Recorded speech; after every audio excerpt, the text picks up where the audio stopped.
محترم মুসল্লিয়ান کرام মুআজ্জাজ মুরব্বিয়ান আযম মহান আল্লাহ সুবহানাহু ওয়া তাআলার দরবারে অসংখ্য শুকর ও সুজুদ ইয়া রাব্বুল আলামিন মেহেরবানি করে আমাদেরকে দুনিয়ার কর্মব্যস্ততা থেকে ফারিগ করে আল্লাহ পাকের ঘরে জুমার দিন আজ 21শে অগ্রহায়ণ 1431 বঙ্গাব্দ 4 জমাদিল সানি 1446 হিজরি 6 ডিসেম্বর 2024 ইংরেজি সালের আজকে এই জুমার দিন পবিত্র দিন আল্লাহ পাক আমাদেরকে গুনাহ থেকে হেফাজত করে তারপরে আসার এবং বসার সুযোগ করে দিলেন।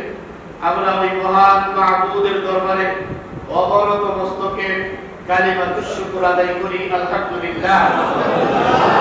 মুহতারাম মুআজ্জাজ মুকাররম সম্মানিত মুসল্লিয়ান کرام, আমরা কোরআনে কারীমের সূরাতুল মাইদা 6 নম্বর আয়াত তেলাওয়াত করেছি। রাসূল আরবি সাল্লাল্লাহু আলাইহি ওয়াসাল্লামের অসংখ্য আহাদিসে মুবারাকা থেকে এক টুকরো হাদিস শরীফ তেলাওয়াত করেছি। তেলাওয়াতকৃত আয়াত এবং হাদিসের আলোকে আমাদের জীবনের প্রয়োজনীয় কথাগুলো আল্লাহ পাক আমার জবান থেকে বের করে দেন। ইখলাসের সাথে আমালের নিয়তে কথাগুলো যেন বলতে পারি, আমরা সকলে শুনতে পারি। আল্লাহ পাক সকলকে তৌফিক দান করেন, আমিন। মুআজ্জাজ তেলাওয়াতকৃত আয়াত এবং হাদিসের আলোকে আমাদের আজকের আলোচ্য বিষয়ের ওযুর প্রয়োজনীয়তা, এর গুরুত্ব, এর ফজিলত। দীর্ঘদিন থেকে আমরা আমাদের আভ্যন্তরীণ সংস্কারের জন্য আমাদের ভিতরগত যে কালিমা রয়েছে, বদ অভ্যাস রয়েছে, এগুলোকে দূর করার ব্যাপারে বদ স্বভাবগুলো যেন আমাদের থেকে দূর হয়ে যায়, এই সম্পর্কে আমরা বেশ কয়েক জুমা ধারাবাহিক আলোচনা করে আসছিলাম। আল্লাহ তাআলা যেন আমাদের ওই আলোচনাগুলো আমাদের উপরেই আমরা যেন আমল করতে পারি এবং সেই আলোচনাগুলো থেকে নিজেদেরকে যেন উপকৃত করতে পারি। বিশেষ করে সকল ধরনের বদ অভ্যাস, বদ আচরণ থেকে নিজেদেরকে আমরা যেন মুক্ত করে সুন্দর সৎ চরিত্রবান আদর্শ এবং সাহাবায়ে কেরামের নমুনায় নিজেদের জীবন যেন আমরা গড়ে তুলতে পারি। আল্লাহ পাক আমাদেরকে তৌফিক দান করেন, আমিন। আজকে থেকে আমরা ইবাদত সম্পর্কিত আলোচনা করব ইনশাআল্লাহ। ইবাদতের মূল শর্ত হচ্ছে পবিত্রতা অর্জন করা। হাদিস শরীফে আছে রাসূল আকরাম সাল্লাল্লাহু আলাইহি ওয়াসাল্লাম ইরশাদ করেন, আত-তুহুরু শাতরুল ঈমান। পবিত্রতা ঈমানের একটি গুরুত্বপূর্ণ অঙ্গ এবং অংশ। সুতরাং পবিত্রতা, পরিচ্ছন্নতা এবং নিজেকে পুনঃমুক্ত করা, এটা মানুষের জীবনে যেমন ইবাদতের জন্য অত্যন্ত প্রয়োজন, ঠিক একজন মানুষ সুস্থ থাকার জন্যও ওযু এবং গোসলের গুরুত্ব অত্যধিক প্রয়োজন। সঙ্গত কারণে আমরা আজকে ওযু সম্পর্কে আলোচনা করব। ওয়া তাওফীকি ইল্লা বিল্লাহ। প্রথমে আমরা জানব ওযু কাকে বলে। ওযু শব্দের আবিধানিক অর্থ, আমরা বাংলায় এটাকে ওযু বলি, এর উচ্চারণ বা এর বানান হচ্ছে সরেয় অন্তস্থ জ রসুকার ওযু। আরবির উচ্চারণটা ওযু, আরবি শব্দের উচ্চারণটা ওযু, ওয়াও পদ ওয়াও হামজা ওযু। সমস্ত ডিকশনারিগুলোতে আরবির যত ডিকশনারি আছে, সমস্ত ডিকশনারির মধ্যে এই ওযু শব্দের আবিধানিক অর্থ করা হয়েছে পবিত্রতা, পরিচ্ছন্নতা, উজ্জ্বলতা এবং সৌন্দর্য ইত্যাদি আমাদের বাংলা শব্দে এটাকে বোঝানো হয়েছে। তাহলে ওযু শব্দের অর্থ আমরা পাইলাম পবিত্রতা, পরিচ্ছন্নতা এবং লাবণ্যতা, সৌন্দর্য। এই কারণেই দেখবেন 5 ওয়াক্ত নামাজি মুসল্লি যে ভাইয়েরা আছে, ওনাদের ওযুর যে অঙ্গগুলো আছে অন্য অন্য অঙ্গের তুলনায় এই ওযুর অঙ্গগুলো বেশি পরিষ্কার, বেশি পরিচ্ছন্ন এবং বেশি উজ্জ্বল। ঠিক কিনা? শরীয়তের পরিভাষায় এর অর্থ হচ্ছে শরীয়ত কর্তৃক নির্ধারিত পদ্ধতির মাধ্যমে একজন মুসল্লি তার হস্তদ্বয় কোনই পর্যন্ত ধৌত করবে, সম্পূর্ণ চেহারাকে ধৌত করবে, মাথাকে বাসেট করবে, 2 পায়ের টাকনু সহ ধৌত করবে। এই শরীয়তের যে পদ্ধতি আছে এই পদ্ধতির অনুসরণের মাধ্যমে আমরা যে ওযুর অঙ্গগুলো ধৌত করি এটাকেই শরীয়তের পরিভাষায় বলা হয় ওযু। ওযুর ফজিলত কি? রাসূল করিম সাল্লাল্লাহু আলাইহি ওয়াসাল্লাম থেকে হাদিস বর্ণিত আছে, মুসলিম বুখারী দুই কিতাবের মধ্যে উল্লেখ আছে। হযরত আবু হুরায়রা রাদিয়াল্লাহু তাআলা আনহু থেকে হাদিস বর্ণিত। হযরত আবু হুরায়রা রাদিয়াল্লাহু তাআলা আনহু বলেন, রাসূল আকরাম সাল্লাল্লাহু আলাইহি ওয়াসাল্লাম ইরশাদ করেন, قال رسول الله صلى الله عليه وسلم ألا أدلكم على ما يمحو الله به الخطايا ويرفع به الدرجات قالوا بلى يا رسول الله قال إسباغ الوضوء على المكاره وكثرة الخطا وانتظام الصلاة بعد الصلاة فذلكم الربا। হযরত আবু হুরায়রা রাদিয়াল্লাহু তাআলা আনহু বলেন, আল্লাহর রাসূল বলেন, আলা আদুল্লুকুম, আমি কি তোমাদেরকে এমন একটি বিষয় সম্পর্কে অবগত করব না, এমন একটা বিষয়কে আমি তোমাদেরকে জানাবো না সেই বিষয়টি তোমাদের সম্মান মর্যাদা আল্লাহর কাছে বাড়িয়ে দেয়। সাহাবায়ে কেরাম আরজ করলেন, কালু বালা ইয়া রাসূলুল্লাহ, নিশ্চয় আমাদেরকে বলুন ইয়া রাসূলুল্লাহ, কোন জিনিস আমাদের মর্যাদা, আমাদের সম্মান আল্লাহর দরবারে বাড়িয়ে দেয়? আল্লাহ রাসূল বলেন, ক্বালা ইসবাহুল ওযু আলাল মাকারিহি ওয়া কাসরাতুল খুতা ইলাল মাসাজিদ। আল্লাহ রাসূল বলেন, কষ্ট হওয়া সত্ত্বেও যে ব্যক্তি ওযু করে, এই যে শীতের মৌসুম এসেছে, শেষ রাতে কনকনে ঠান্ডার এই সময়ে প্রচন্ড ঠান্ডা পানি দিয়ে যে ব্যক্তি ওযু করল, কি বলেন, শেষ রাতে যারা আমরা ওযু করি, যাদের পানি বাসায় গরম করার কোনো ব্যবস্থা নাই, ওই পানিটা কেমন অবস্থা দাঁড়ায়, তখন কতটা ঠান্ডা, ওযু করাটা কতটা কঠিন হয়ে যায় আমাদের জন্য। এতটা কঠিন যে অনেক ক্ষেত্রে ভালো ভালো মুসল্লিরাও কি মানে এই ওযু করার ভয়ে সকালের নামাজ কি করে দেন, কাজা করে দেন, ঠিক কিনা? মানে ওযুর ভয়, এই ঠান্ডা পানি দিয়ে ওযু কিভাবে করবে? আল্লাহর রাসূল বলেন, ইসবাহুল ওযুই আলাল মাকারি, ওই ঠান্ডা পানি দিয়া আমার একজন উম্মত যখন ওযু করে নামাজের জন্য প্রস্তুতি গ্রহণ করে, আলাল মাকারিহি, এক নম্বর ওযু করার দ্বারা, ওয়া কাসরাতুল খুতা ইলাল মাসাজিদ, আর বেশি বেশি পরিমাণ মসজিদের দিকে যাতায়াত করে, মসজিদে আসা যাওয়া করে। মসজিদে একজন মুসল্লি কি জন্য আসে? ইবাদতের জন্য আসে। আল্লাহ রাসূল বলেন, তোমাদের সম্মান আল্লাহ পাক বাড়িয়ে দিবেন। প্রথম কইল, কষ্ট হওয়া সত্ত্বেও যে ব্যক্তি ওযু করবে, ওযু বানাবে, আর কি করবে, মসজিদের মধ্যে বেশি বেশি আসা যাওয়া করবে, ওয়া কাসরাতুল খুতা ইলাল মাসাজিদ, মসজিদে আসবে, মসজিদে যাবে, ওয়া ইন্তিজার সালাত বাদা সালাত, 3 নম্বরে এক নামাজের পরে আরেক নামাজের জন্য অপেক্ষা করবে। এই 3টা কাজ যে ব্যক্তি করবে, আল্লাহর রাসূল বলেন আল্লাহ পাক ওই ব্যক্তিকে তার মর্যাদা, তার সম্মান এত বাড়িয়ে দিবেন, কত বাড়িয়ে দিবেন, আল্লাহর মহব্বত, আল্লাহর ভালোবাসা তার ভাগ্যে জুটে যাবে, তার নসিব হয়ে যাবে।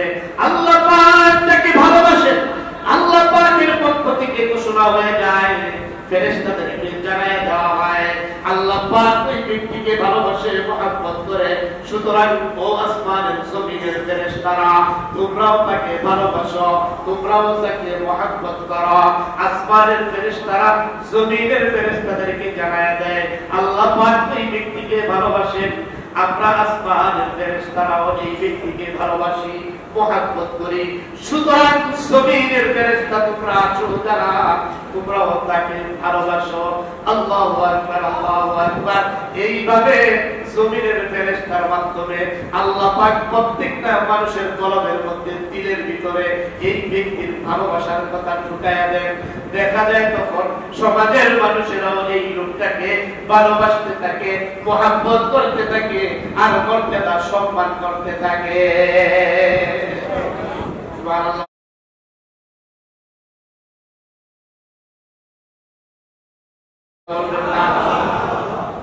এখন আপনাকে সবাই ভালোবাসে, সমাজের মানুষেরাও ভালোবাসে, আল্লাহর ফেরেশতারাও ভালোবাসে, মহব্বত করে, আল্লাহ পাক মহব্বত করে। আল্লাহ রাসূল হাদিসের শেষ অংশে বলেন ফাযালিকুর রিবা, এটার নাম হলো রিবা।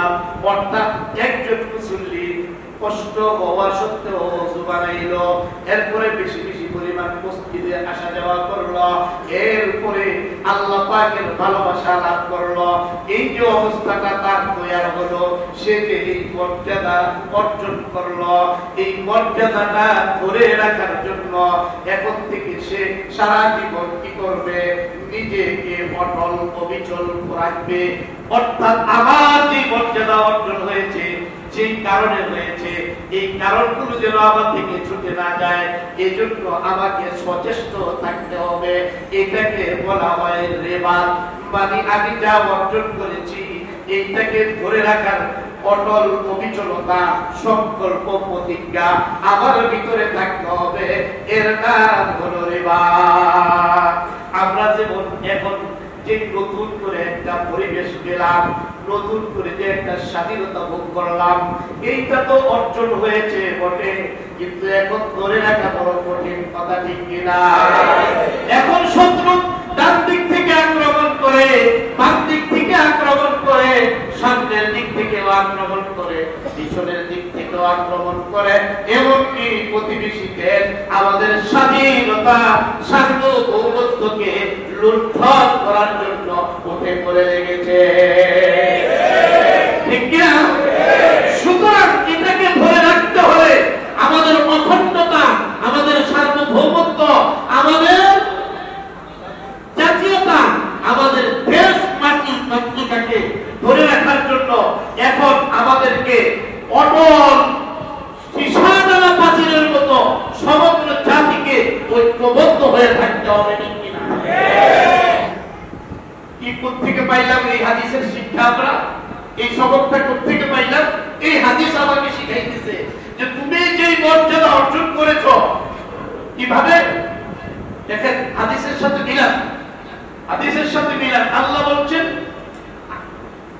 আল্লাহ রাসূলের বাণী, যে এমন কিছু কথা, এমন কিছু কাজ আমি তোমাদেরকে বলবো, যেটা করলে তোমরা মর্যাদাবান হবে। সাহাবীরা বলছেন হ্যাঁ বলেন। বলে তাহলে কষ্ট হওয়া সত্ত্বেও ওযু বানাও, বেশি বেশি মসজিদে যাও, এরপরে আল্লাহর পক্ষ থেকে তোমাদের উপর কি আসবে? আল্লাহর ভালোবাসা, মহব্বত আসবে। এই যে কাজগুলো করার দ্বারা আল্লাহর মহব্বত পাইলা, 2 কাজ করলা, 3 নম্বরে পুরস্কার আল্লাহর মহব্বত পাইলা। এটাকে ধরে রাখার জন্য যে 2 কাজের মাধ্যমে পেয়েছ, এই 2 কাজের উপরে অটল থাকো, অবিচল থাকো, নতুবা এটা কি হয়ে যেতে পারে? মর্যাদা নষ্ট হয়ে যেতে পারে। তাহলে এই হাদিস থেকে যদি আমাদের বর্তমান সিচুয়েশন, আমাদের বাংলাদেশের পরিস্থিতিকে আপনি যদি মিলান, তাহলে এই কথা আমরা বলতেই পারি যে আমাদের লাখো মানুষের আত্মত্যাগ, ভাব, তাদের ত্যাগ এবং প্রায় 2000 ঊর্ধ্বে শহীদ, এরপরে 25,000 ঊর্ধ্বে যারা কি হয়েছে বন্ধুত্ব বরণ করেছে, এই মানুষদের এত আত্মত্যাগের বিনিময়ে আমরা এখন যে পরিবেশটা পেয়েছি, এই পরিবেশটাকে ধরে রাখার জন্য আগে যেই ত্যাগ দিয়েছি এখন তার চেয়ে আরো বেশি ত্যাগ দেওয়া দরকার, ঠিক কিনা? তাহলে এই ত্যাগটা কি হবে? সর্বপ্রথম কাজ হবে আমাদের একতাবদ্ধ হওয়া। দল থাকবে, মত থাকবে, পক্ষ থাকবে, বিপক্ষ থাকবে, কিন্তু দেশের স্বাধীনতার ব্যাপারে, সার্বভৌমত্বের ব্যাপারে, জাতীয় পতাকার ব্যাপারে, আমার মাতৃত্বের ইঞ্চি ইঞ্চি মাটির ব্যাপারে আমরা কোন অবস্থায় কি করবো না, কাউকে ছাড় দিব না। সকলে হিন্দু, মুসলিম, বৌদ্ধ, খ্রিস্টান, আমরা সামনে এক নিরাট তৈরি করেছি পৃথিবীতে, এখনো সেই সামনের ঐক্যের বন্ধনকে আরো মজবুত করে দেশকে, দেশকে, আমাদের স্বাধীনতাকে, আমাদের এই অর্জনকে আরো কিভাবে সামনের দিকে এগিয়ে নেওয়া যায়, আমাদের দেশের ভাবমূর্তিকে আরো কিভাবে বিশ্বের দরবারে উজ্জ্বল করা যায়, এজন্য আমাদের কি করতে হবে? সীসাডালা প্রাচীরের মতো ঐক্যবদ্ধ হয়ে থাকতে হবে, কথা ঠিক কিনা? আমাদের মাননীয় প্রধান উপদেষ্টা তাই সকলকে ডেকেছেন, এমনকি গতকালকে, পরশুদিন ডেকেছেন রাজনৈতিক দলের নেতৃবৃন্দকে, গতকালকে ডেকেছেন ধর্মীয় নেতৃবৃন্দকে। তাহলে মোটামুটি রাষ্ট্রীয় পর্যায়ে কি সবাই এক হয়ে গেছেন। এখন আমরা যারা সমাজের মানুষ আছি, বিভিন্ন শ্রেণী পেশার মানুষ আছি, আমাদেরকে এখন কি করতে হবে? এক হইতে হবে। আর আমাদের এক হওয়ার মূল কেন্দ্র বুঝতে হবে, আমরা যারা ইমানদার মুসলমান, আমাদের কেন্দ্রবিন্দু হবে কি? আমাদের এক হওয়ার জায়গা হইল মসজিদ, ঠিক কিনা? ওয়াকাসরাতুল খুতাইনাল মাসাজিদ, বেশি বেশি পরিমাণ মসজিদে আসা যাওয়া করো। হাদিস আমাকে শিখাইতেছে, ঠিক কিনা? হাদিস আমাকে শিখাইতেছে বেশি বেশি পরিমাণ মসজিদে আসা যাওয়া করো। মসজিদে আসলে কি হবে? প্রত্যেকটা মানুষ ঈমানের ভাতৃত্বের বন্ধনে আবদ্ধ হয়ে যাবে, ঠিক কিনা? তাহলে মুসলমানদের জন্য এটা, অমুসলিমরা তারা কি করবে? তাদের মতো করে করবে, তারা তাদের মতো করে করবে, আমরা আমাদের ধর্মীয় দিক নির্দেশনা অনুযায়ী করব। সুতরাং আমাদেরকে এখন ঐক্যের কোনো বিকল্প নাই। ঐক্য হইলেই এটা কি আমাদের শক্তি, আমাদের সাহস, আমাদের হিম্মত। এই ঐক্য আমাদের মূল অস্ত্র হচ্ছে ঈমানী শক্তি, ঠিক কিনা? আমাদের মূল অস্ত্র কি নাই? ঈমানী শক্তি।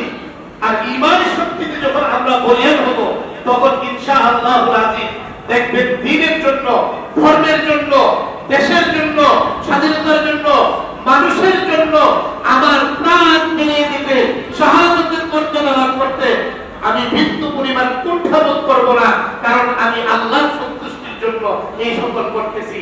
সুতরাং আমাদেরকে ঐক্যের বিকল্প নাই। ঐক্যের শপথ আল্লাহ তাআলা সূরাতুল আলে ইমরানের 106 নম্বর আয়াতের মধ্যে, 3 নম্বর আয়াতের মধ্যে আমাদেরকে শোনাইতেছেন, ওয়াতাসিমু বিহাবলিল্লাহি জামিআন ওয়া লা তাফাররাকু, ওয়াতাসিমু বিহাবলিল্লাহি জামিআন ওয়া লা তাফাররাকু। তোমরা কি করো? সকলে মিলে সম্মিলিতভাবে আল্লাহ পাকের রশিকে, আল্লাহ পাকের রজ্জুকে, আল্লাহর দেওয়া যে রশিটা এটা আছে, এটাকে ভালো করে মজবুত করে ধরো সকলে মিলে। একটা রশি যদি আমরা সবাই মিলে ধরি, কি বলেন, এই ধরলে পরে আমাদেরকে টেনে নিয়ে যাওয়ার আর কার কোনো শক্তি হিম্মত হবে? হবে না। তো আল্লাহ বুঝাইলেন এখানে রশিটা কি? হযরত আবু হুরায়রা রাদিয়াল্লাহু তাআলা আনহু এবং হযরত ইবনে আব্বাস রাদিয়াল্লাহু তাআলা আনহু বলেন, সাহাবায়ে কেরাম যখন জিজ্ঞেস করতেন, ইয়া রাসূলুল্লাহ, আল্লাহর রশি কি জিনিস? আল্লাহর রশি কোনটা? তখন আল্লাহর রাসূল বলছেন, আলা ইন্না হাবলুল্লাহি ওয়াল কুরআন, আল্লাহর রশি হচ্ছে এই কুরআন। সুবহানাল্লাহ। এখন রশি আল্লাহ কোরআনকে কেন বললেন? রশি তো বুঝেন সবাই, দড়ি, পাট দিয়ে রশি বানায়, এখন তো প্লাস্টিকের রশি, বুঝছেন না? তো তো এই রশি, তো আল্লাহ রশি কেন বললেন আমরা বোঝার সুবিধা নেই, কারণ রশি বললে দড়ি বললে আমরা কি সবাই সহজে বুঝবো। এই জন্য আল্লাহ এই কোরআনটাকে রশি উপমা দিয়ে বলেছেন যে এই কোরআনকে ধরা মানে তোমরা যেমন সকলে মিলে একটা রশিকে ধরলে যেমন এটা মজবুত হয়, তোমাদের সম্পদ কেউ কেড়ে নিতে পারে না, তো আল্লাহর কোরআন নামক এই রশিকে তোমরা যদি ধরতে পারো, আঁকড়ে ধরতে পারো, তাহলে তোমাদের ঈমান যেমন কেউ কেড়ে নিতে পারবে না। তুই ঈমান যদি রক্ষা হয়, মনে রেখো ঈমানের মধ্যে এমন ভবন আমি রেখেছি, এমন শক্তি রেখেছি, তখন তোমাদের দুনিয়ার সম্পদ কেউ কেড়ে নিতে পারবে না। সুতরাং আমাদের ঐক্যের কেন্দ্রবিন্দু হবে মসজিদ, আর ঐক্যের যে মূল ভিত সেটা হবে আল কোরআন। ঠিক কিনা ভাই? وكثرة الخطى إلى المساجد وانتظار الصلاة بعد الصلاة فذلكم الربا। এটার নাম হলো রিবা। অর্থাৎ আমরা সবাই একসাথে কি করব? সম্মিলিতভাবে নিজেদেরকে ঐক্যের বন্ধনে আবদ্ধ রাখবো। ঈমানের দাবিতে আমাদেরকে আল্লাহ পাক ঐক্য, সাম্য, ভ্রাতৃত্ব, দেশাত্মবোধের এই বন্ধনে আমরা যেন আবদ্ধ হতে পারি, আমরা যেন আজীবন অটল অবিচল থাকতে পারি, একে অন্যের সুখে দুঃখে যেন পাশে দাঁড়িয়ে যেতে পারি, আল্লাহ আমাদেরকে তৌফিক দান করেন। তাহলে মর্যাদা এটা লাভ হইল। বেশি বেশি মসজিদে গেলে মর্যাদা কি লাভ হইল। আরেক হাদিসে আছে, বুখারীর বর্ণনা, কিয়ামতের ময়দানে 7 শ্রেণীর মানুষকে আল্লাহ পাক তার আরশের ছায়ার মধ্যে স্থান দিবেন। সুবহানাল্লাহ। কারা সাবাতি ইউযিল্লুহুমুল্লাহু ফি যিল্লিহি ইয়াওমা যিল্লু ইমামুন আদিল ওয়া শাআবুন নাশা ফি ইবাদাতিল্লাহ ওয়া রাজুলুন কলবুহু মুআল্লাকুন ফিল মাসাজিদ। আল্লাহর নবী বলেন, কিয়ামতের ময়দানে যখন মানুষ পেরেশান থাকবে, হয়রান থাকবে, মানুষ যখন এতটা ভীত সন্ত্রস্ত থাকবে, কেমন ভীত সন্ত্রস্ত, ওই যে সূর্যটাকে মাথার উপর নিয়ে আসা হবে, জমিনটা তামা তামা হয়ে যাবে, মানুষ সব পেরেশান, হয়রান, পাগল, ওই অবস্থায় মানুষ কাঁপতে কাঁপতে এমন অবস্থার তৈরি হবে, কোন মানুষের গাম হাঁটু পর্যন্ত হয়ে যাবে, কারো গাম আপনার কোমর পর্যন্ত হয়ে যাবে, কারো ঘাম বুক পর্যন্ত হয়ে যাবে, কারো আবার গলা পর্যন্ত হয়ে যাবে, কেউ আবার ঘামের ভিতরে হাবুডুবু খাবে। এমন একটা সিচুয়েশন, এমন একটা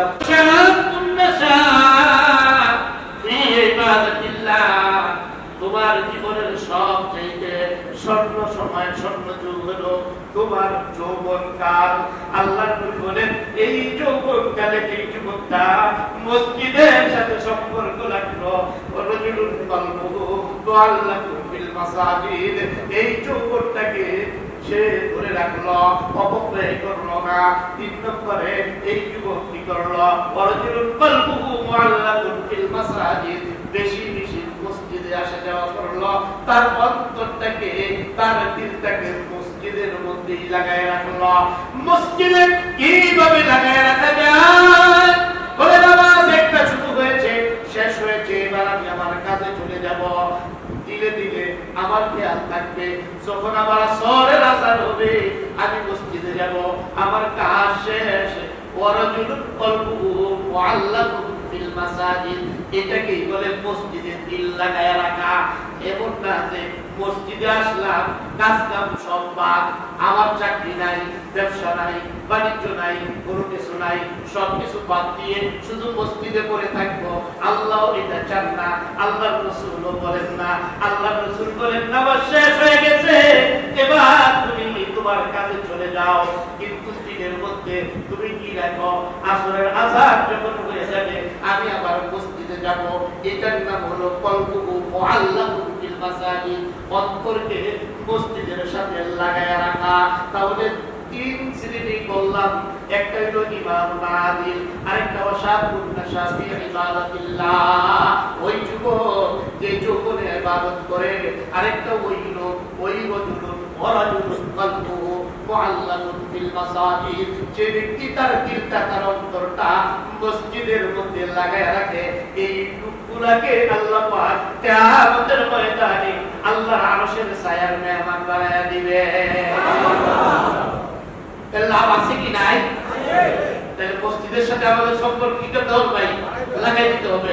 কত শুরু থেকে মনে রাখেন, কিন্তু মর্যাদা যেন কিভাবে হয়েছিল, কষ্ট সত্ত্বেও ওযু করেছিলাম। এরপরে ওয়াকাসরাতুল খুতাইল মাসাজিদ, বেশি বেশি মসজিদে কি করেছিলাম আমরা? আসা যাওয়া করেছিলাম। এই কারণে আল্লাহ পাক কি করছেন? তার ভালোবাসার মহব্বত আমাকে দান করেছেন। তাহলে ওই দুই কাজ করার পরে যখন আমি এই মর্যাদা পাইলাম, এই মর্যাদা শুধু দুনিয়ায় চলবে না আখিরাতেও দরকার আছে? আখিরাতেও যদি দরকার থাকে তাহলে আমাকে কি করতে হবে? কন্টিনিউ করতে হবে। আমাকে বহুত পর্যন্ত এটার উপর প্র্যাকটিস করে দিতে হবে। আল্লাহ আমাদেরকে তৌফিক দান করেন। এবার আয়াতের তর্জমাটা আমরা শুনি। কি বলেন? দরকার আছে তো ইনশাআল্লাহ। আচ্ছা, কোন সূরা যেন বলছিলাম, আপনাদের কি মনে আছে? মাশাআল্লাহ মাশাআল্লাহ, অনেক ভাই সূরার নাম বলছেন, কোন ভাই 6 নম্বর আয়াত বলে দিয়েছেন। আল্লাহ তাআলা আমাদেরকে আল্লাহর কালামের কিছু সবক গ্রহণ করা, শিক্ষা করার তৌফিক দান করেন। আল্লাহ তাআলা কি বলছেন? ইয়া আইয়ুহাল্লাযীনা আমানু ইযা কুমতুম ইলাস সালাহ, হে ঈমানদারগণ, ইযা কুমতুম, যখন তোমরা নামাজের জন্য সন্দেহবান হও, নামাজের জন্য তোমরা যখন দাঁড়াও, অর্থাৎ নামাজের জন্য যখন আমরা প্রস্তুতি নেই, ফাগসিলু ওজুহাকুম, ফাগসিলু ওজুহাকুম, তোমরা তোমাদের চেহারাকে ধৌত করো, তোমরা তোমাদের চেহারাকে ধৌত করো। এক নাম্বার করে রেখে ফাগসিলু ওজুহাকুম, তোমরা তোমাদের চেহারা ধৌত করো। ওয়া আইদিয়াকুম মিনাল মারাফিক, দুই নম্বরে তোমরা তোমাদের হস্তদ্বয়কে কোনই পর্যন্ত ধৌত করো। ওয়ামসাহু বিরুসিকুম, তিন নাম্বার তোমরা তোমাদের মাথাকে মাসহ করো। ওয়া আরজুলাকুম ইলাল কাবাইন, চার নাম্বার হলো তোমরা তোমাদের দুই পায়ের টাকনুকিরা সহ ধৌত করো। এই চারটা কথা আমরা পাইলাম আয়াতের এই চার শব্দের মাধ্যমে। সারা দুনিয়ার সমস্ত মুহাদ্দিসিনে কেরাম, সমস্ত মুফাসসিরিনে কেরাম, সমস্ত ফুকাহায়ে কেরাম বলেন এই চারটা ফরজ আল্লাহ কোরআনের এই আয়াতের মাধ্যমে উম্মতে মুহাম্মাদের জন্য ফরজ করে দিয়েছেন। সুবহানাল্লাহ। তাহলে ওযুতে আমরা কয় ফরজ পাইলাম ভাই? ওযুতে চারটা ফরজ পেয়ে গেলাম আমরা। এরপরে আরো কিছু কথা আছে, সেটাও আমরা জেনে নিই, ভালো হবে। এরপরে আমরা ওযুর বিস্তারিত আলোচনা করব ইনশাআল্লাহ। এরপরে বলছেন ওয়াইন কুনতুম জুনুবান ফাততাহহারু, ওয়াইন কুনতুম জুনুবান ফাততাহহারু, তোমরা যদি কি হও? অপবিত্র হও। অপবিত্র বিভিন্ন ভাবে কি মানুষ হতে পারে।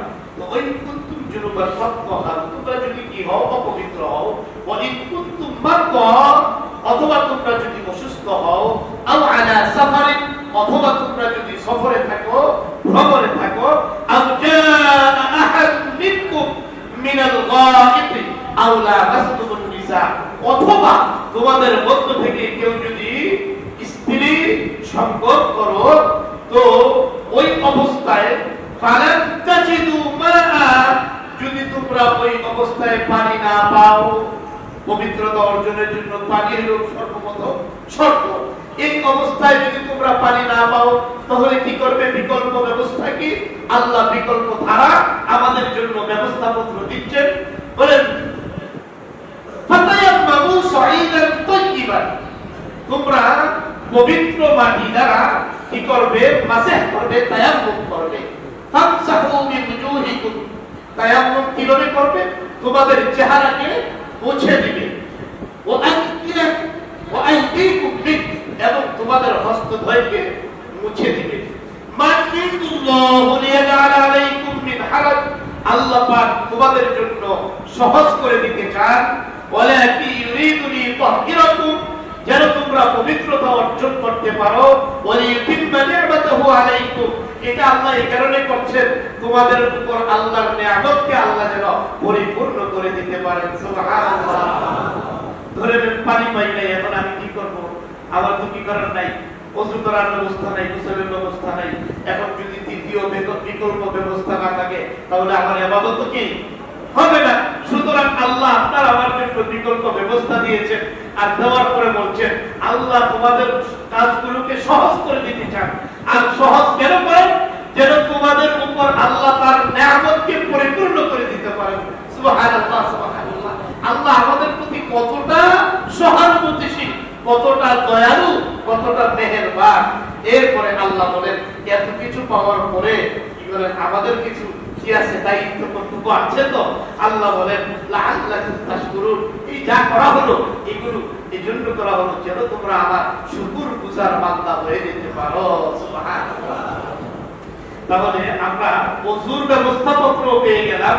ওযু করার মতো অথবা গোসল করার মতো সারা শরীর অপবিত্র হয়ে গেলে সেখান থেকে পবিত্রতা অর্জন করার জন্য যদি আমরা পানি না পাই, তাহলে সেক্ষেত্রে আমাদের জন্য আল্লাহ পাক বিকল্প ব্যবস্থা রেখেছেন তায়াম্মুম। তায়াম্মুমের কথাটা বলে দেই, এরপরে ওযু আলোচনা করব।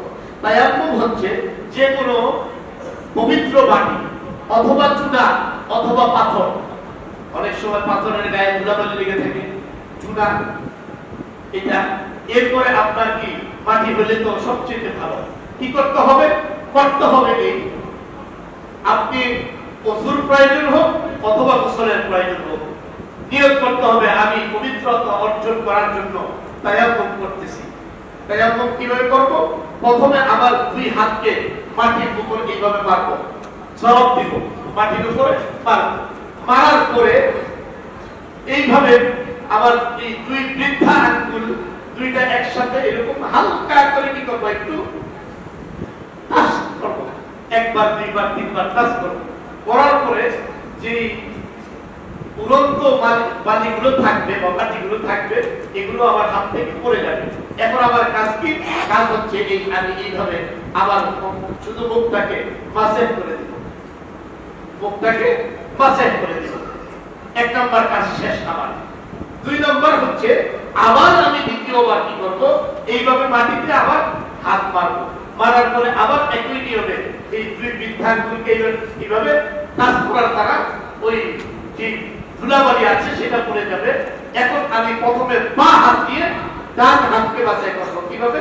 এই এই কোট দিবে, এইভাবে এইভাবে এইভাবে আইনা এইভাবে ঘুরাইয়া বাস শেষ। এখন আমার ডান হাতের মাটি রয়ে গেছে, ডান হাত এবার দিয়ে আমি বাম হাতকে বাছাই করবো। এই বাছাই করে এইভাবে নিয়ে এসে এইভাবে বাছাই করে দিলাম। আবার কি হয়ে গেছে? পানি না পাওয়া অবস্থায় আমার শরীর পবিত্র হয়ে গেছে, আমার ওযুর কাজ আদায় হয়ে গেছে। এই গেল তায়াম্মুম শেষ।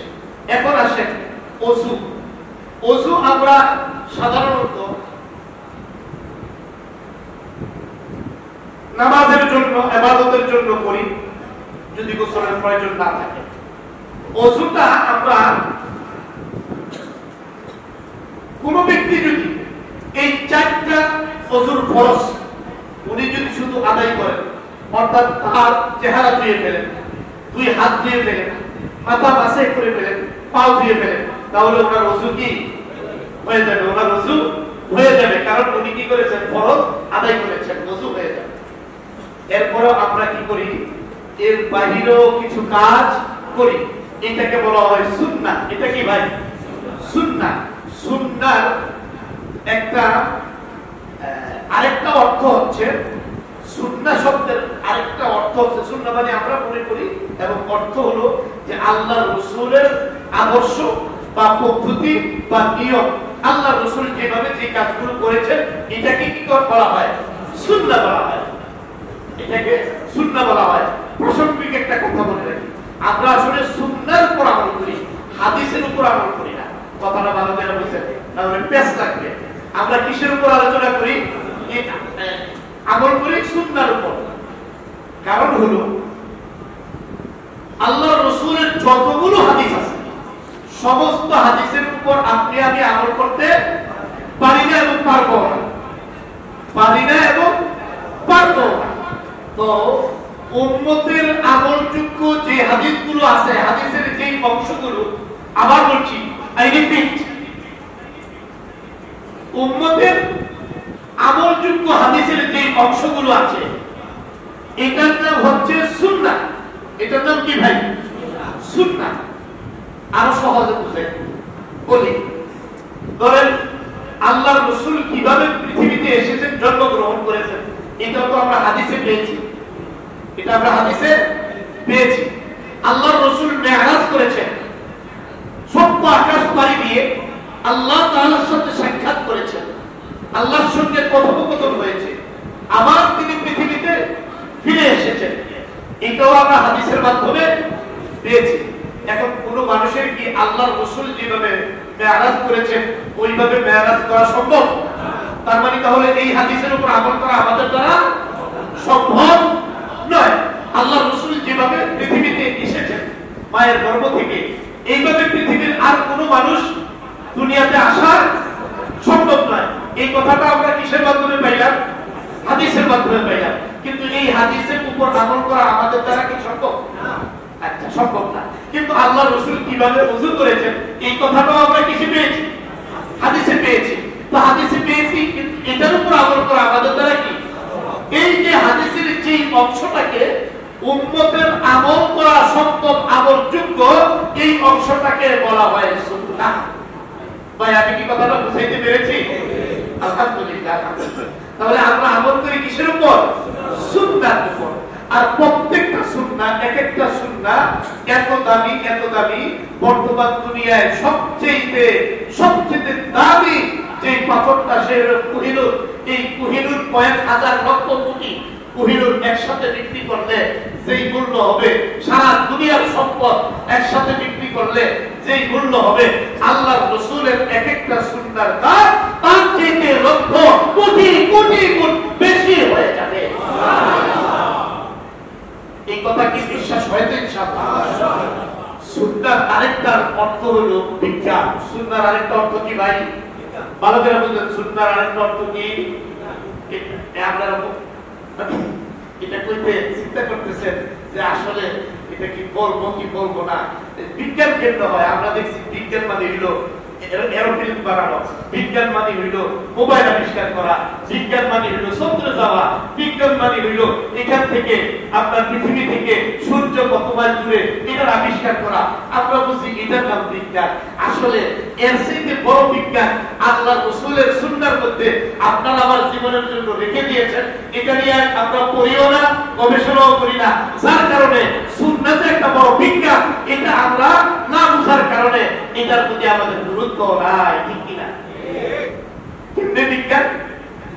আপনি আমি সর্বপ্রথম সুন্নাহ অনুযায়ী ওযু যখন করি, প্রথমে এই দুই হাত কবজি পর্যন্ত তিনবার দৌত করি। কয়বার? তিনবার দৌত করি। তিনবার কেন দৌত করতে হবে? আর এই হাত তিনবার কেন দৌত করতে হবে? কিছুদিন আগে মিস্টার করোনা এই পৃথিবীতে এসে আমাদেরকে বুঝাই দিয়েছেন হাত কেন দৌত করতে হবে। ঠিক কিনা? মিস্টার করোনা এসে বলছেন, এই তোমরা যদি বেঁচে থাকতে চাও তাহলে কি করো? বেশি বেশি হাত দাও আর বেশি বেশি চেহারা দাও। বলছে কিনা আমাদেরকে? মিস্টার করোনা যখন আসছে, আসার পরে আমাদের বিজ্ঞানীরা হয়রান পেরেশান হয়ে গেছেন। চিকিৎসা বিজ্ঞানী, সারা দুনিয়ার চিকিৎসা বিজ্ঞানীরা একসাথে হয়ে জাতিসংঘের মাধ্যমে গবেষণায় লিপ্ত হয়ে গেছে। গবেষণা করার পরে ওনারা দেখলেন যে আরে ওই যে মুহাম্মদুর রাসূলুল্লাহ সাল্লাল্লাহু আলাইহি ওয়াসাল্লাম মুসলমানদের জন্য ওযুর যে পদ্ধতি আবিষ্কার করে দিয়ে গেছেন, দেখা যায় করোনার হাত থেকে বাঁচতে হইলে মুহাম্মদুর রাসূলুল্লাহ ওই ১০০০ বছর আগে সেই পদ্ধতি, ওই বেশি বেশি হাত ধোয়ার দ্বারা মিস্টার করোনা কি হতে পারে? দূর হতে পারে। তারা যখন দেখলো আল্লাহু আকবার যে মুহাম্মদুর রাসূলুল্লাহ বিজ্ঞান কি হয়ে গেছে, এখানে ঠাপ হয়ে গেছে, তাহলে কি করা যায়? এটা যে ওনার আবিষ্কার মুহাম্মদুর রাসূলুল্লাহ, এটা তো আর বলা যায় না। বললে আমাদের সাথ থাকে না। আমাদের বিজ্ঞানীদের কি হয়ে যায়? খাওয়া, কথা বলেন কি হয়ে যায়? বিজ্ঞানীদের খাওয়া পেট শেষ হয়ে যায়। চিন্তা করছে তাহলে মুহাম্মদুর রাসূলুল্লাহ সাল্লাল্লাহু আলাইহি ওয়াসাল্লামের নাম আর বলা যাবে না। এখন বলে আমরা গবেষণা করে বের করছি, তো আপনারা বেশি বেশি পরিমাণ 20 সেকেন্ড এই হাত দুইজন বেশি বেশি পরিমাণ, তাহলে মিস্টার করোনা আপনাদের থেকে দূরে থাকবে। এই কথাগুলো আমাদেরকে জাতিসংঘের উন্নয়ন ওই যে চিকিৎসা নিয়ে যে তারা গবেষণা করে তো এই আমাদেরকে এসে বললো আপনারা বেশি বেশি কি করেন। এই এর পিছনে কিন্তু আরেকটা অর্থ আছে, আমি বাদ করছি। এটা অর্থ হইল মুহাম্মদুর রাসূলুল্লাহ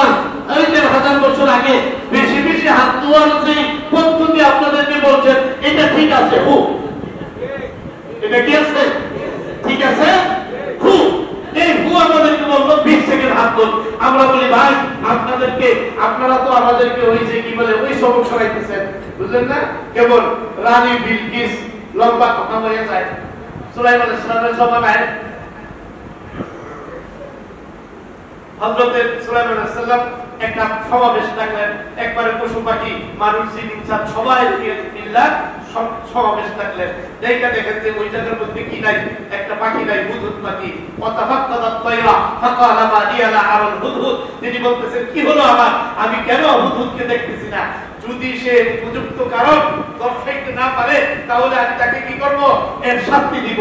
কিছু সময় পরে হুদহুদ যখন আসছে, ঘুরে আসছে, আয়েশা জিজ্ঞেস করছে এই তুমি কোথায় ছিলা? বলে বাদশা নামদার আমি এমন এক দেশে গিয়েছিলাম যেই দেশের মধ্যে একজন মহিলা রানী অনুসন্ধান করে পেয়েছি। বলে তাই নাকি? বলো কি? হ্যাঁ, তারা কি করে সূর্যের পূজা করে। এক কাজ করো, ওই রানীর তার যে সিংহাসনটা আছে এই সিংহাসনটা কে আমার কাছে নিয়ে আসতে পারবে? প্রথমে দাওয়াত দিছে, লম্বা আলোচনা। দাওয়াত দেওয়ার পরে কি করছে, সে সভাসদ দিয়ে চিন্তা ভাবনা কইরা লম্বা কথা বলা তো যাবে না এখন। তো এরপরে সুলাইমান পরিস্থিতি যখন তৈরি হবে ও মুসাল্লাম একটা পর্যায়ে বললেন, রানী বিলকিস যখন সুলাইমান সালামের কাছে আসার জন্য প্রথমে প্রতিনিধি পাঠাইছে, তো যখন সে আসবে সুলাইমান সাল্লাম বললেন রানী বিলকিস যে রোডে আসবে এক কাজ করো, এই রাস্তায় 2-4-6-10 মাইল এরিয়া দিয়া স্বর্ণ দিয়া রাস্তা বানায় দিয়া দাও। সুবহানাল্লাহ বলেন না? এটা তো অসম্ভব ছিল না। আর রাস্তা বানাইতে থাকো। তো রানী বিলকিস আসার আগে যে প্রতিনিধি দল পাঠাইছে, এই প্রতিনিধি দলের কাছে একটা স্বর্ণের ইট পাঠাইছে হাদিয়া। কয়টা? একটা স্বর্ণের ইট পাঠাইছে হাদিয়া, যে সুলাইমান আলাইহিস সালামের কাছে দিয়ে এই হাদিয়াটা দাও, হাদিয়া আসছে। এখন প্রতিনিধি দল আইসা দেখে যে যারা অগ্রগামী দল আয়া দেখে আমরা এক স্বর্ণ ইট নিয়ে আইছি, এতে তো দেখা যায় 2-10 মাইল স্বর্ণ দিয়ে রাস্তায় বেড়ায়। ওইটা যেমন হাস্যকর, ওর হাতিয়া পাঠানো যেমন হাস্যকর, ঠিক হু আমাদেরকে যে সবক দিছে এটা ঠিক তেমন হাস্যকর। কারণ আমরা মুসলমানরা দৈনিক 5 বার 3 পাসা কত বলেন? 3 পাসা তো পূর্ণবার তো আমরা কি করি 20 সেকেন্ড না, মিনিমাম এই হাতটা 3 বার দিতে গেলে আমাদের কি করে 30-40 সেকেন্ড সময় তো যায়, ঠিক কি না? তাহলে আমরা যেখানে দৈনিক 15 বার এরকম লম্বা সময় নিয়ে হাত ধুই, সেই জায়গার মধ্যে আমাদেরকে আয়াটা 20 সেকেন্ড হাত ধুতে হবে। এটা হাস্যকর ব্যাপার না? এখন এখানের মধ্যে বিজ্ঞান আছে। কি বিজ্ঞান? আল্লাহ রাসূল আপনার সুন্নাত আওয়ার বিজ্ঞান একটা কিতাব আছে, সুন্নাত আওয়ার বিজ্ঞান। সেখানে আমাদের বিজ্ঞানীরা এটাকে প্রমাণ করেছেন যে আল্লাহ রাসূল যে 3 বার হাত ধুইতে বলছেন। কেন বলছেন? আজকালকার এই কেমিক্যালের যুগে, এই দূষিত বায়ু এই যুগে আমাদের হাতে আমরা কর্মব্যস্ত মানুষ, ময়লা লেগে থাকে। প্রথম ধোয়ার দ্বারা উপরের ময়লা যাবে, দ্বিতীয়বার সাবান দিয়ে ধোয়ার দ্বারা বাকিটা যাবে, তৃতীয়বার ধোয়ার দ্বারা হাতটা পরিপূর্ণ। যদি আপনার আমার হাতের মধ্যে ময়লা থাকে, এই হাত দিয়ে আমি কি করবো? কুলি করবো 3 বার। এই হাতের মাধ্যমে জীবাণু আমার মুখের ভিতরে ঢুকবে, মুখ থেকে আমার পেটে যাবে। এক কথায় এই জীবাণুর হাত থেকে বাঁচানোর জন্য আল্লাহ রাসূল ওযুর প্রত্যেকটি অঙ্গ প্রত্যঙ্গ তিন বার যৌথ করার জন্য আল্লাহ রাসূল আমাদেরকে নির্দেশ দিয়েছেন। এটার নাম সুন্নাহ। এজন্য আমি বলেছিলাম সুন্নাহর আরেকটা অর্থ হলো বিজ্ঞান। কথা ঠিক আছে তো? এইভাবে যদি কোনো ব্যক্তি ওযু বানান, ওযুর প্রত্যেকটি অঙ্গ প্রত্যঙ্গ যদি উনি 3 বার করে যৌথ করেন, একজন মানুষের ফুসফুসে ড্যামেজ হবে না, একজন মানুষের চামড়া ডিজিজ হবে না, স্কিন ডিজিজ যেটা সেটা হবে না, চর্মরোগ হবে না। এরপরে ফুসফুস, এরপরে আপনার আমার যে নাসিকা, এই নাসিকা দিয়া দৈনিক আমাদের বিজ্ঞান বলছে কমপক্ষে একজন মানুষ 500 ঘনফুট শ্বাস প্রশ্বাস আমরা গ্রহণ করি। এই শ্বাসের সাথে সাথে বিভিন্ন রোগ জীবাণু আমাদের ভিতরে চলে যায়। আল্লাহ রাব্বুল আলামিন আমাদের নাকের মধ্যে একটা কুদরতি সারিন সিস্টেম করে দিয়েছে, ঠিক কি না? এর মধ্যে আবার একটু আঠালো জাতীয় একটা জিনিসও আছে। কোন জীবাণু যদি এখান দিয়ে ঢুকতে যায়, ওই সারির মধ্যে আটকে যায়, এরপরেও বাতাসের সাথে কিছু কিছু জীবাণু চলে যায়। এই কারণে আল্লাহ রাসূল বলেছেন তিনবার হাত ধুয়েছ, তিনবার কুলি করেছ, তুমি তিনবার চেহারাটাকে দৌত করো, তোমার চেহারাটা ফর্সা হবে, উজ্জ্বল হবে। আল্লাহ রাসূলকে আম্মা জান আয়েশা সিদ্দিকা রাদিয়াল্লাহু তাআলা আনহা তিনি বলেন, নবীজি গো, ওই কিয়ামতের ময়দানে লক্ষ কোটি কোটি অগণিত মানুষ, এর মধ্য থেকে আপনি আপনার উম্মতকে কেমন করে চিনে চিনে জান্নাতে নিয়ে যাবেন? আল্লাহ রাসূল ডাক দিয়ে বলেন, এ আয়েশা শোনো, আমার নামাজি উম্মতের মধ্যে আল্লাহ পাক এমন একটা নিদর্শন তৈরি করে দিবেন, জারি করে দিবেন, এই কোটি কোটি মানুষের মধ্য থেকে আমি এদেরকে দেখলে চিনব। উদাহরণ দিয়ে বলেছেন, মনে করো অসংখ্য অগণিত ঘোড়ার একটা মাঠ, সবগুলো ঘোড়া কালো কালো, কিছু ঘোড়ার চেহারার মধ্যে কপালের মধ্যে সাদা তিলক আছে। বলো তো এই ঘোড়াগুলো থেকে সাদা ঘোড়াগুলো তুমি বেঁচে বার করতে পারবে কিনা? আম্মা জান বলেন, ইয়া রাসূলুল্লাহ, এটা তো একটা সহজ ব্যাপার। অসংখ্য কালো ঘোড়ার মধ্য থেকে যাদের কপালে, যে ঘোড়ার কপালে সাদা দাগ থাকবে, এটা বের করা তো একেবারে সহজ কাজ। আল্লাহ রাসূল বলেন, আয়েশা রে, আমার উম্মত নামাজি উম্মত তারা যারা দৈনিক 5 ওয়াক্ত ওযু করবে, তাহাজ্জুদের ওযু করবে, নফলের ওযু করবে, সর্ব অবস্থায় ওযু অবস্থায় থাকবে, আমার আল্লাহ ওই উম্মতগুলোর ওযু রঙ্গগুলোর মধ্যে এমন নূর চমকায়া দিবে, ওই ময়দানের মধ্যে তাদের অঙ্গের ওই নূরগুলো চমক করতেই থাকবে। ওই নূরগুলো দেখে দেখে আমি আমার উম্মতকে চিনবো, এটা আমার উম্মত নামাজি উম্মত, ওযু করেছিল, এইজন্য আল্লাহ তার হাতের মধ্যে উজ্জ্বলতা তৈরি করে দিয়েছেন, নূর তৈরি করে দিয়েছেন, চেহারার মধ্যে নূর তৈরি করে দিয়েছেন, আপনার পায়ের মধ্যে নূর তৈরি করে দিয়েছেন। আল্লাহ নবী বলেন, আমি দেখে দেখে চিনবো, আর আমার উম্মতগুলোকে ধরে ধরে টেনে টেনে বেছে বেছে আমি নবী আমার ওই উম্মতগুলোকে জান্নাতে পৌঁছায়া দিব। উম্মতি قال رسول الله صلى الله عليه وسلم ان امتي يدعون يوم القيامه غرا محجلين من آثار الوضوء فمن استطاع منكم ان يطيل غرته فليفعل। ও উম্মতেরা, ওই দিন তোমাদের ওযুর জায়গাগুলো থেকে আমি তোমাদেরকে চিনব, যে কিনা নিজের এই উজ্জ্বলতা বাড়াইতে চায়, যে নিজের এই ওযুর অঙ্গগুলোর উজ্জ্বলতা নূর বাড়াইতে চায়, সে যেন বেশি বেশি পরিমাণ ওযু করে। বেশি ওযু করলে নূর বেশি চমকাবে, আর আল্লাহর নবী তত তাড়াতাড়ি আমাকে চিনতে সহজ হয়ে যাবে, ঠিক কি না? সাহাবায়ে কেরাম তো শুধু নামাজের ওযু করতেন না, তারা কি করতেন? সব সময় ওযু অবস্থায় থাকতেন, ঠিক কি না? তাহলে এই কথা বলছিলাম, তিনবার করে প্রত্যেকটা অঙ্গ আমরা যে ধুইতেছি, এটা আল্লাহর নবীর সুন্নত। আর এক একটা সুন্নত এই পৃথিবীর চাইতে, সারা দুনিয়ার চাইতে বেশি দামি সুন্নত। এই সুন্নতে শুধু আমাকে জান্নাত দিয়ে দেবে এমন না, এই সুন্নতের আমলে আমাকে দুনিয়ার জীবনে সুস্থ জীবন দান করবে। সুবহানাল্লাহ, ঠিক কি না ভাই? ঠিক কি না? এজন্য আল্লাহ রাসূল সাল্লাল্লাহু আলাইহি ওয়াসাল্লাম ইরশাদ করেছেন, উম্মতরা বেশি বেশি পরিমাণ তোমরা কি করো? ওযু অবস্থায় থাকো। নামাজের দরকার নাই, তোমার নামাজ শেষ হয়ে গেছে অথবা ওযু নষ্ট হয়ে গেছে, সাথে সাথে তুমি ওযু অবস্থায় থাকো। হুজুর আকরাম সাল্লাল্লাহু আলাইহি ওয়াসাল্লাম গেছেন আরশ মুআল্লায়, ওই আরশ মুআল্লায় যাওয়ার পরে আল্লাহু আকবার আল্লাহু আকবার, সেই জায়গায় যাওয়ার পরে শুনতে পেলেন হযরত বেলালের করমের আওয়াজ। করম তো আপনারা মুরব্বিরা ছিলেন, আমিও করম দেখা সৌভাগ্য হয়েছে। এখনকার এরা তো আর করম বুঝে না, চিনে না। তো করম হইল কাঠ দিয়ে বানানো, আগের দিনে কি ছিল? চপ্পল, স্যান্ডেল, সামনে একটা গোটা থাকতো, এই দুই আঙ্গুলের মাঝখানে, আর পায়ের বৃদ্ধা আঙ্গুল আর তার সাথে এই দুই আঙ্গুলের মাঝ দিয়ে কি এটা থাকতো। এটা পরেই ওনারা কি করতেন? কাজ করতেন। আর ওনাদের তো ওই জমানায় সারাদিন এগুলো পড়ার দরকার ছিল না। ওনারা কি করতেন? ওই নামাজে যাইয়ে অথবা সন্ধ্যার সময় পাও ধুয়ে ওনারা যখন কি ঘুমাতে যাবেন, বিছানায় যাবেন, ওই সময় ওনাদের কি এই ধরনের প্রয়োজন হতো। হযরতে বেলালের এই ধরনের আওয়াজ আল্লাহ নবী আরশ মুআল্লা থেকে কি করছেন? আরশ আজিমে থেকে শুনতে পেয়েছেন। তো এরপরে উনি যখন আসছেন, জিজ্ঞাসা করছেন যে বেলাল, তোমার তো এরকম আমি সেই আপনাদের কাছে এখন যুবক তরুণ ভাইদের কাছে এটা একটা মনে হবে যে হুজুর এটা কোন দেশের কিচ্ছা কোথায় সত্য আকাশ একটা হাসিন বাইতুল মাহমুদ পাড়ি দিয়ে এরপরে কি সত্য আকাশ এরপরে আল্লাহ এই আরশ আজিম সেখান থেকে এই জমিনের খরমের আওয়াজ শোনা যায় হুজুর এই কিচ্ছা এগুলা কই পান এগুলা হাদিস শরীফের মধ্যে আছে বাবা আর কোনো সন্দেহ নাই তো বলছেন আল্লাহ রাসূল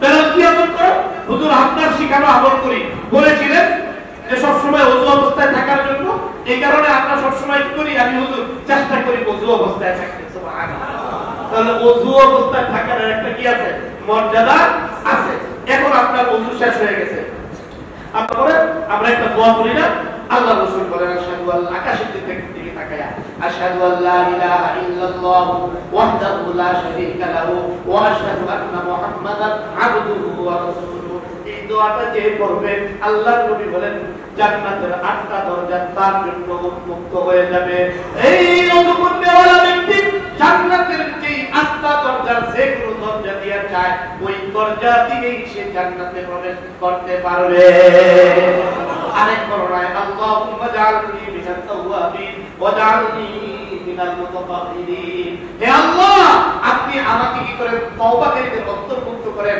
এবং পবিত্র লোকদের অন্তর্ভুক্ত করে দেন এইভাবে আল্লাহ রাসূল আমাদেরকে আপনাদেরকে কি করছেন দোয়া শিখাইছেন এইজন্য আপনার সর্বশেষ সময় আমাদের শেষ একটা হাদিস বলে শেষ করে দিচ্ছি আল্লাহ রাসূল বলেন মান তাওয়াসসা ফাআহসানাল বুযুআ খারাজাত খাতায়াহু মিন জাসাদিহি হাত্তা তাখরুজা মিন তাহতাল আসফারিহি যে ব্যক্তি উত্তমরূপে ওযু করলো তা আল্লাহ পাক তার শরীরের যে সমস্ত কি আছে গুনাহ খাতা আছে এগুলোকে আল্লাহ কি করেন দূর করে দেন মাফ করে দেন এগুলো সরে যায় পড়ে যায় ছেড়ে ধরে যায় শুধু তাই নয় হাত্তা তাখরুজা মিন তাহতি আসফারিহি আল্লাহ রাসূল বলেন এই যে নখের নিচে এই যে নখটার নিচে একটু খালি জায়গা আছে না মানে এই জায়গার মধ্যে যদি কোনো গুনাহ থাকে আল্লাহ ওযুর বরকতে সেই গুনাহগুলো ঝেড়ে মুছে ধুয়ে একবারে পরিষ্কার করে দেয় সুবহানাল্লাহ এজন্য ভাই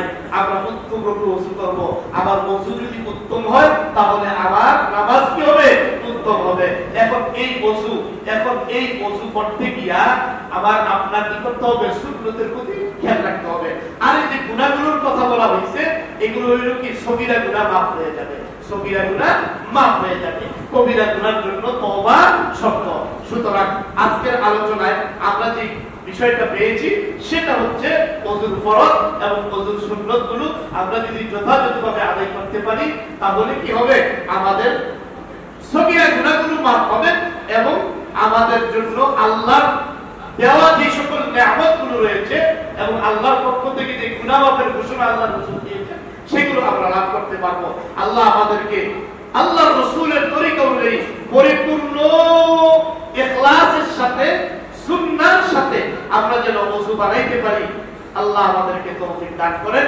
সকলে বলি আমিন সুম্মা আমিন ওয়া আখিরু দাওয়ানা আলহামদুলিল্লাহ আল্লাহর নবী বলেন ওই সময় 7 শ্রেণীর মানুষকে আল্লাহ পাক তার আরশের ছায়ার মধ্যে জায়গা দিবেন এক নম্বর হলো ঈমান